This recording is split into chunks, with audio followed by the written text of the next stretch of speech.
ACP Ramaswamy reporting sir. അങ്ങയുടെ പ്രൊട്ടക്ഷന് വേണ്ടി എന്നെ അപ്പോയിന്റ് ചെയ്തിരിക്കുകയാണ്. ഞങ്ങളുടെ ഓഫീസിലേക്ക് റൂമൊക്കെ കിട്ടി. എന്താ?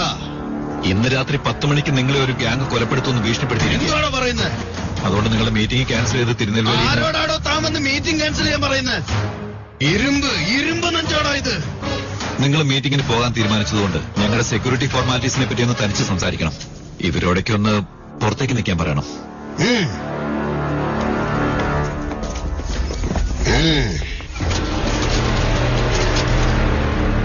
ഇന്ന് രാത്രി നിങ്ങളെ കൊല്ലാൻ പോകുന്നത് ഈ ഞാൻ തന്നെയാ. എടാ, നീ പറയുന്നത് മുഴുവൻ ഈ ക്യാമറയിൽ റെക്കോർഡാവുന്നുണ്ട്, അറിയാവോടാ? അതിനാ ക്യാമറയിൽ സൗണ്ട് ഒന്നും റെക്കോർഡ് ആവില്ലല്ലോ സാർ. കഴിയുമെങ്കിൽ നീ ഒന്ന് രക്ഷപ്പെടാൻ നോക്ക് സാർ.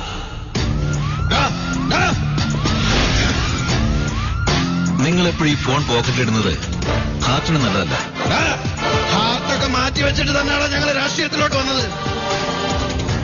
അവൻ എന്നെ നിന്നെ 10 മണിക്ക് കൊല്ലുമെന്നല്ലേ പറഞ്ഞേ?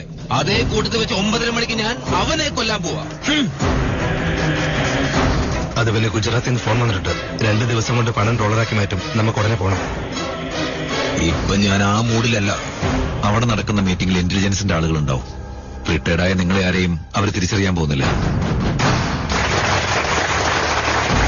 ഇന്ന് നമുക്ക് അവനെ 5000 പേരുടെ നടുവിൽ കിട്ടും. 4 കത്തി അവരുടെ ഇടയിലൂടെ ചുറ്റിക്കൊണ്ടിരിക്കണം. തോക്ക് നിങ്ങൾ കൈമാറിക്കൊണ്ടേയിരിക്കണം. ഞാൻ ഈ നാട്ടിലുള്ള ആളല്ലേ, എന്നെ ആർക്കും അങ്ങനെ സംശയം ഉണ്ടാകത്തില്ല. അവസാന നിമിഷം കത്തി നിന്റെ കയ്യിലെത്തണം. നിങ്ങളുടെ ഫോണിൽ നിന്ന് മിനിസ്റ്റർക്ക് ഒരു കോൾ ചെയ്യണം. പ്രോഗ്രാം നടക്കുന്ന സമയത്ത് ആളുകൾക്കിടയിലേക്ക് ബോംബിട്ടേരും. ആ 7 സെക്കൻഡിലെ അറക്കുന്നത് നീയാണെങ്കിലും അടയാളം എന്റേതായിരിക്കണം.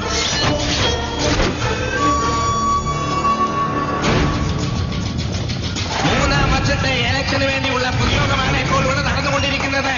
നമ്മുടെ നേതാവ് മഹേന്ദ്രൻ സാറ് ഈ നാടിന് വേണ്ടി, നമ്മുടെ നല്ലതിന് വേണ്ടി എന്താണ് ചെയ്യാൻ പോകുന്നതെന്ന് നിങ്ങൾക്കറിയുമോ നാട്ടുകാരെ?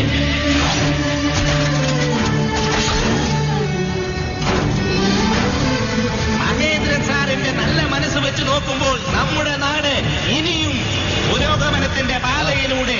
കമാൻഡോ ഫോഴ്സിനോട് വേഗം വരാൻ പറ. നിങ്ങൾ ചിന്തിച്ചു നോക്കിയിട്ടുണ്ടോ നാട്ടുകാരെ? നിങ്ങൾ ചിന്തിച്ചു നോക്കണം. ഇല്ല രാവണ, കമാൻഡോ ഫോഴ്സിനോട് വരാൻ പറഞ്ഞിട്ടുണ്ട്. പേടിക്കേണ്ട കാര്യമില്ല. 9:30 മണിക്ക് അവൻ ചത്തു കിടക്കുന്നത് കാണാം. സമയത്രേ 8:55 സാർ. നമ്മുടെ സമയം 9:55. എല്ലാവരുടെ വാച്ചും സെയിം ആയിരിക്കണം. വിജയിപ്പിക്കുക. എല്ലാവരും റെഡിയാണല്ലോ? Okay sir. നമ്മൾ ചിന്തിക്കേണ്ട കാര്യം നമ്മുടെ നാടിന്റെ വികസനം മാത്രമാണ്. കഴിഞ്ഞ രാഷ്ട്രീയ പാർട്ടിക്കാർ എന്താണ് ചെയ്തത്? ഈ പ്രാവശ്യവും നമ്മുടെ മഹേന്ദ്രൻ സാർ വിജയിച്ചു വന്നാൽ നമുക്ക് നല്ലതേ ഉണ്ടാവൂ എന്നുള്ള കാര്യത്തിൽ യാതൊരു സംശയം.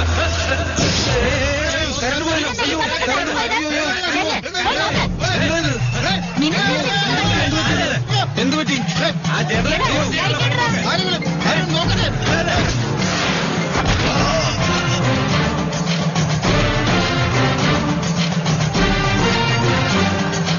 ജയരാജ് സർ, പവറിനെന്താ പറ്റി നോക്ക്. ട്രാൻസ്ഫോമർ പൊട്ടിത്തെറിച്ചു സർ. ജനറേറ്റർ ഓൺ ചെയ്യുക. അയ്യോ അയ്യോ, നേതാവിനെ ആരോ കൊന്നല്ലോ. അയ്യോ, എന്തുപറ്റി? അയ്യോ, മിനിസ്റ്റർ ആരെ വെടിവെച്ചു?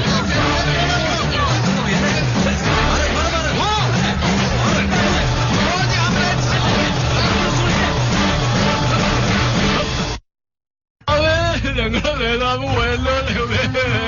പോലീസിന്റെ നിയമവശങ്ങളൊക്കെ കഴിഞ്ഞ് ബോഡി ഉടനെ തന്നെ കൊണ്ടുപോകണം. നാളെ കർമ്മങ്ങളൊക്കെ കഴിഞ്ഞതിന് ശേഷം രാവണ ഗുജറാത്തിൽ പോകണം. പണം ഡോളറാക്കി മാറ്റി കഴിഞ്ഞു.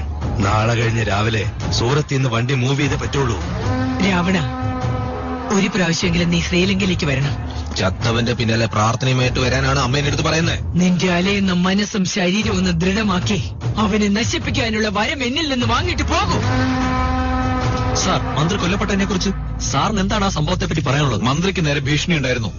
അതുകൊണ്ട് ആ മീറ്റിംഗിൽ പങ്കെടുക്കാൻ പാടില്ലെന്ന് മുന്നറിയിപ്പ് കൊടുത്തതാ. പക്ഷെ അദ്ദേഹം അനുസരിച്ചില്ല.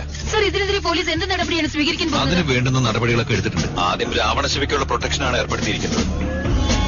അതുകൊണ്ട് അദ്ദേഹത്തോട് സ്വന്തം നാട്ടിലേക്ക് കുറച്ചു നാളത്തേക്ക് മാറി നിൽക്കാൻ പറഞ്ഞിരിക്കുക. കാരണം എന്താണെന്ന് വെച്ചാൽ ഇനി അദ്ദേഹത്തിനും എന്തെങ്കിലും സംഭവിച്ചാൽ നിങ്ങൾക്ക് താങ്ങാൻ പറ്റില്ല.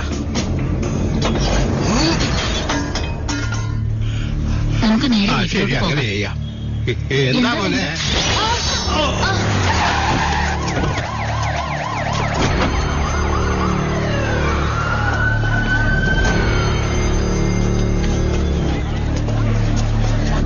തിരുനെൽവേലി രക്ഷിക്കാൻ വേണ്ടി വന്ന സ്വാമി രണ്ടുപേരവിടെ ചത്ത് കിടപ്പുണ്ടല്ലോ അല്ലേ? ചത്തത് ആരാണെന്ന് നിനക്കറിയില്ല. കൊന്നത് ഞാനും ചത്തത് നിനക്ക് വേണ്ടിയുമാണെന്ന് നീ മാത്രം അറിയണം. അടുത്തതായി നമ്മുടെ GK പാർക്കില്ലേ, അവിടെ ഒരു കമിതാക്കൾ. ആരാ നിങ്ങൾ?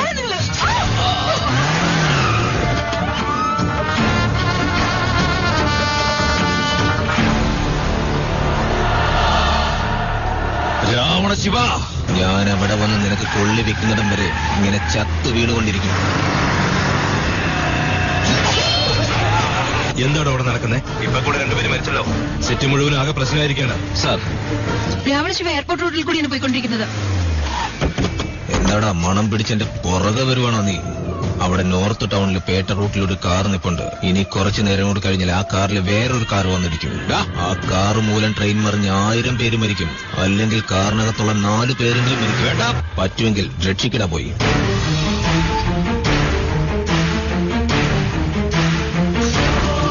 എന്താ മോളെ പറയ്. എന്താ അച്ഛാ ആരോടും പറയാതെ പെട്ടെന്ന് ഡൽഹി പുറപ്പെട്ട? ഞാൻ എന്റെ മന്ത്രിസ്ഥാനം രാജിവെക്കാൻ പോവാൻ മോളെ. അതെന്താ അച്ഛാ പെട്ടെന്ന് എന്ത് പറ്റി?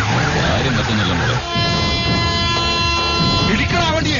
ഒരു പദവിയിൽ എന്നിട്ട് നല്ല കാര്യങ്ങളൊന്നും ചെയ്യാൻ പറ്റാത്തതിലും നല്ലത് രാജിവെച്ച് വീട്ടിലിരിക്കുന്നത്.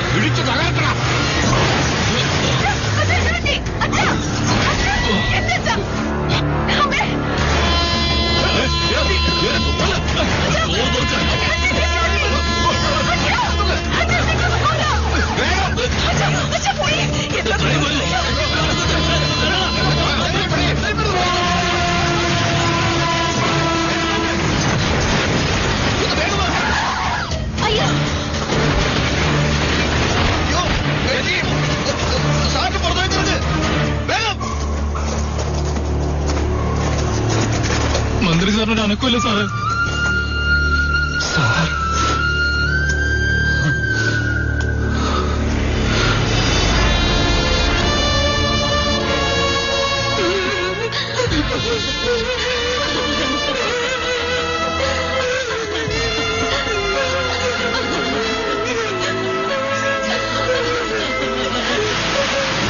ഞാൻ ഈ മണ്ണിൽ കാലുകുത്തിയപ്പോൾ എനിക്ക് കിട്ടിയ ആദ്യത്തെ വാർത്ത നിന്റെ നെഞ്ചത്ത് ചവിട്ടി പോലെ ആയിപ്പോയി. അന്നത്തിന് വകയില്ലാത്ത പിച്ചക്കാരന് ചാവണം, മൂക്കറ്റം തരുന്ന പണക്കാരന് ചാവണം. ലോകത്തിലെ ഏറ്റവും ക്രൂരമായ സംഭവം മകൻ അപ്പൻ കൊള്ളിവെക്കുന്നതാ. അതിലും വലിയ ക്രൂരമായ സംഭവം പേരക്കുട്ടിക്ക് മുത്തശ്ശി കൊള്ളിവെക്കുന്നതാ. ആ സംഭവം നിന്റെ വീട്ടിൽ നടക്കാൻ പോവാടാ.